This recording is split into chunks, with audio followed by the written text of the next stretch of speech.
Hi everyone, my name is Angelique and I'm here to talk to you all today about what it means to be pro-life and why I'm pro-life and how I became a pro-life activist. So the story begins when I was in high school. I was doing a school project and I needed to pick a topic that related to health in some way, and I was going through a list of different issues and different medical topics, and abortion stood out to me because there was this controversy about it.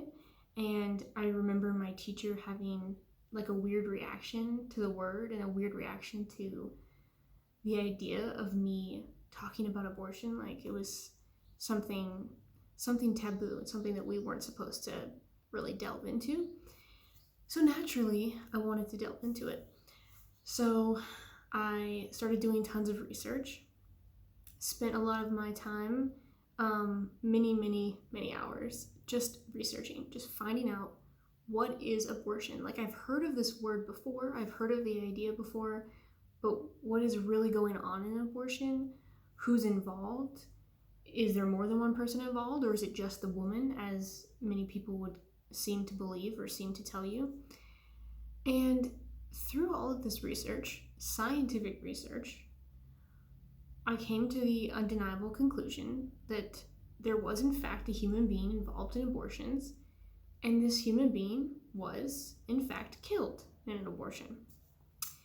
And ever since that time, I just couldn't wrap my head around the fact that this was something happening every moment around the entire world, every single second of the day. Like, there's human beings being killed at mass. And not only are people ignoring it, but in addition to people ignoring it, there's an entire group of people, a large majority, that think it's okay. And it kind of blew my mind. So, all of that in mind, I decided I wanted to do something about this issue. I knew that once I realized that abortion violently and unjustly killed a human being, I could never look back, and I had to commit my life to ending this, the greatest human rights injustice of our time. So I tried to do something about it, and I thought a pro-life club at my high school would be a good start, just something to sort of engage the community, start conversations. I mean, the thing was, I was already talking to my fellow classmates and my friends about abortion pretty frequently because I was so invested in figuring out what to do about it. So I was already very involved in these conversations. I just needed a platform, I needed a place, to gather people together so that we could strategize and just talk about it and figure out what we could do. So I tried to start this club, and let's just say it wasn't easy. I found out soon that there were no pro-life clubs. There currently at the time were no pro-life clubs in any public high schools in the city of Las Vegas.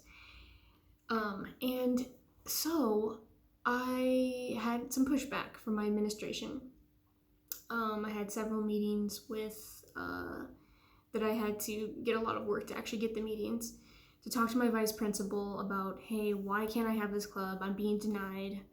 This application is being denied. Can you explain to me why that's happening? And I was just met with no's. I was met with absolutely not, and it's too controversial. I'm too inexperienced with the issue, all of these different things. And so throughout this whole experience, I knew that at the end of the day, the truth was on my side. Abortion kills a human being. The law was on my side. The First Amendment, the Equal Access Act. I had the right to start this club and talk about this issue in a public school campus. And I knew that God was on my side. And with God, nothing is impossible. And so from then on, ever since then, I've committed myself to not taking no for an answer when I'm given pushback about this activism. And so in part 2 I'm going to be talking about how I was able to overcome this pushback from my administration and what I did to ultimately get a yes and change my culture in Las Vegas for the better.